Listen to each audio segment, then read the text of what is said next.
Story time de por qué considero que algunos hermanos colombianos son bastante tercos.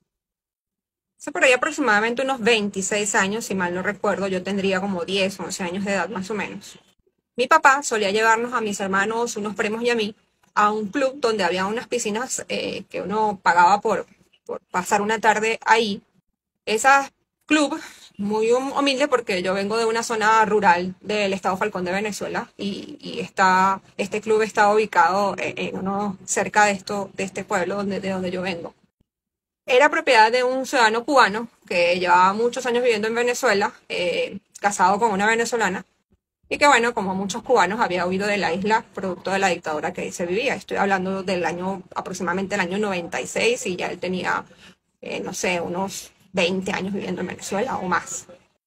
Él se acercó a mi papá porque siempre veía que mi papá íbamos prácticamente todos los domingos. Él nos llevaba a mis primos y a mí, como dije, a visitar este lugar.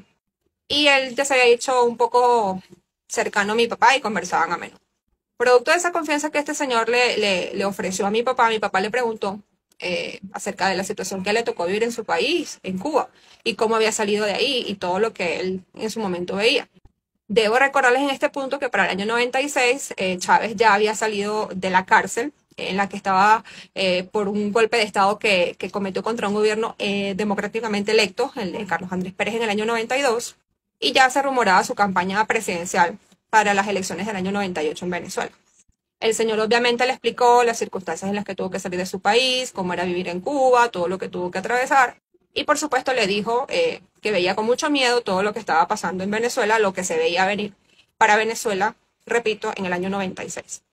Mi papá, para ese entonces, simpatizaba un poco con la idea de justicia social que representaba Chávez y le dijo que cómo se le ocurría comparar a Venezuela con Cuba, si Venezuela era un país súper rico, que Venezuela era tierra firme, que Venezuela no era una isla a la que pudieran aislar y que teníamos petróleo y riquezas naturales y suficiente dinero como para impedir que un loco o para impedir que cualquiera se hiciera de una dictadura en Venezuela.